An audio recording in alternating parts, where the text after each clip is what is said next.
بسم اللہ الرحمن الرحیم۔ السلام علیکم ورحمۃ اللہ۔ جیسے کہ آپ تمام جانتے ہیں کہ سوالات کا سلسلہ چل رہا ہے اور بہت سارے سوالات جمع ہیں، لیکن میں نے آج ایک شخص کو مسجد میں وضو کرتے ہوئے دیکھا۔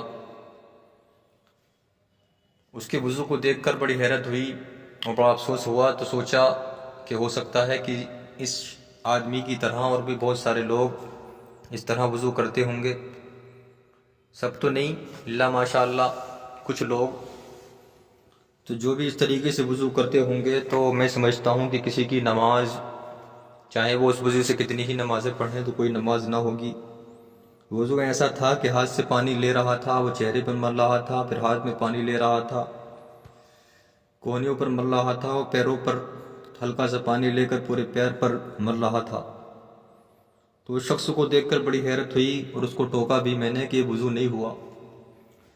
تو میں مناسب سمجھتا ہوں کہ آج آپ کو میں، جو جانتے نہیں ہیں ان کو بھی اس بات کا علم ہو جائے گا کہ وضو کا صحیح طریقہ کیا ہے اور کس طریقے سے وضو کو کرنا چاہیے، اور اسی کے اندر وضو اور غسل کے میں چند جو فرائض ہیں میں ان کو بتاؤں گا اور اس کا مختصر طریقہ۔ تو آئیے اللہ تبارک و تعالیٰ کے فرمان کو دیکھ لیں کہ اللہ تبارک و تعالیٰ نے قرآن پاک میں کس مقام پر وضو اور غسل کے جو فرائض ہیں اس کا حکم دیا ہے۔ تو سورت کا نام سورہ مائدہ، آیت نمبر 120۔ اللہ تبارک و تعالیٰ قرآن پاک میں فرماتا ہے، یا ایھا الذین آمنوا اذا قمتم الی الصلاۃ فاغسلوا وجوہکم وایدیکم الی المرافق وامسحوا برؤوسکم وارجلکم الی الکعبین وان کنتم جنبا فاطہروا۔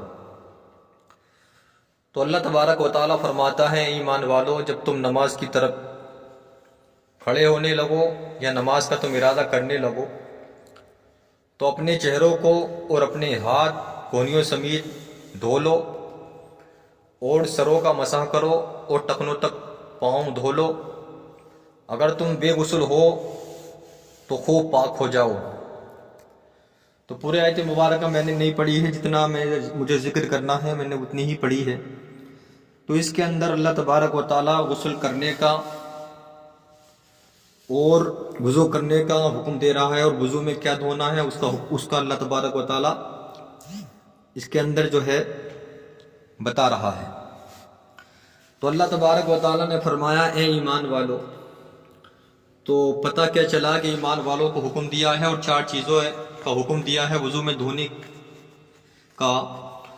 تو وضو میں جو 4 چیزیں دھوئی جاتی ہیں اس میں سب سے پہلی چیز چہرہ ہے، پورا چہرہ دھونا، پیشانی پر بال اگنے کی جگہ سے تھوڑے کے نیچے تک، ایک کان کی لو سے دوسرے کان کی لو تک، یہ وضو کا پہلا فرض ہے۔ اور دوسرا فرض کونیوں سمیت دونوں ہاتھوں کا دھونا ہے۔ تیسرا فرض چوتھائی سر کا مسح کرنا، اور چوتھا فرض ٹخنوں سمیت دونوں پاؤں دھونا۔ تو اب دھونے سے مطلب کیا ہے، دھونا کس طریقے سے ہے؟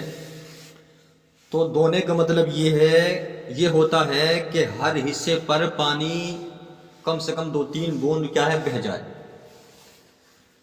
پانی جب بہہ جائے گا تو وہ دھونا مانا جاتا ہے۔ تو چاہے وہ چہرہ ہو، چاہے وہ ہاتھ دونوں کونیوں سمیت ہوں، چاہے وہ پیر ہوں، تو اس طریقے سے دھویا جائے کہ پورے چہرے پر پانی کو اچھے طریقے سے ڈال دیا جائے، اس کے بعد ہاتھوں سے ملا جائے، اس کے بعد کیا ہے پورے چہرے پر پھر پانی ڈالا جائے یہاں تک کہ پانی بہہ جائے۔ پھر دوسرا فرض ادا کرنا ہے تو کونیوں سمیت اس کا بھی یہی معاملہ ہے۔ پھر ٹخنوں سمیت جو پیر دھونے ہیں ان کو بھی اسی طریقے سے دھونا ہے۔ یاد رہے کہ 4 فرائض میں سے 3 چیزیں جو دھونی ہیں، جو سر کا تو مسح کرنا ہے، تو 3 چیزوں میں تینوں پر اچھے طریقے سے پانی کو بہنا ہے، تاکہ پانی اچھی طریقے سے جو ہے پہنچ جائے، اور بال کی برابر بھی جگہ اگر باقی رہ گئی تو وضو ہوگا ہی نہیں۔ اب رہی صاحب ہسروں میں گٹوں تک ہاتھ دھوتے ہیں، پھر ناک میں پانی ڈالتے ہیں، کلی کرتے ہیں، وہ تمام چیزیں کیا ہیں؟ تو وہ تمام چیزیں کیا ہیں؟ وضو کے اندر سنت ہیں۔ اب غسل کا بھی ذکر کر دوں تو غسل کے اندر کیا ہے، صرف 3 فرائض ہوتے ہیں۔ اس میں سے پہلا کیا ہے، کلی کرنا ہے، دوسرا ناک میں پانی ڈالنا، اور تیسرا کیا ہے، سر سے لے کر پاؤں تک پانی بہانا۔ تو غسل کے اندر یہ 3 چیزیں جو فرض ہیں، جو آدمی جنبی ہو جائے، ناپاک ہو جائے، وہ اگر غسل کرے تو ناک میں پانی ڈالے اس طریقے سے کہ پوری ناک کو اچھی طریقے سے صاف کرے، اگر گندگی لگی ہو تو اس کو دور کرے، تو نرم ہڈی تک اچھی طریقے سے پانی بہانا یہ اچھی طریقے سے ادا ہوگا فرض. اور اگر کوئی ناک میں پانی ڈالے پھر نکال دے، پھر ڈالے پھر نکال دے، پھر سوچے کہ سب ادا ہو گیا، تو یہ ادا نہیں مانا جائے گا. اسی طریقے سے کلی کرنے کا بھی مطلب یہ ہے کہ اچھی طریقے سے منہ کو، پورے منہ کو بھگو دے. روزے دار نہ ہو تو اچھی طریقے سے پورے منہ کا کیا ہے غرارہ کرے. اور رہا تیسرا فرض، تو سر سے لے کر پاؤں تک پانی بہانے کا مطلب یہی ہے پورے بدن پر پانی ڈال کر اچھی طریقے سے پانی، تیل جس طریقے سے چپڑتے ہیں اس طریقے سے ہاتھ سے پورے جسم کو مل لے. اور ملنے کے بعد پھر اچھے طریقے سے پانی بہائے، اور اس طریقے سے پانی بہائے کہ پورے جسم پر 2-3 بوند، کم سے کم 3 بوند ہر جگہ پر پانی بہہ جائے. اور جسم پر کوئی بھی جگہ بال کے برابر اگر باقی رہ گئی تو غسل ہوگا ہی نہیں. اور جب غسل نہیں ہوگا تو کتنی ہی نمازیں پڑھ لیں، نمازیں نہیں ہوں گی. اسی طریقے سے وضو کے اندر اگر کوئی بھی جو 4 چیزیں ہیں، 3 چیزیں دھونے کی ہیں، ان میں سے کونی ہو، چہرہ ہو، پیر ہو، تو بال کے برابر بھی اگر جگہ باقی رہ گئی تو کیا ہے وہ ادا نہیں ہوگا. جب ادا نہیں ہوگا تو وہ اس سے جو ہے نمازیں پڑھے، قرآن پڑھے، تو وہ کیا ہے بالکل بھی درست نہیں ہوگا، نماز ہوگی ہی نہیں.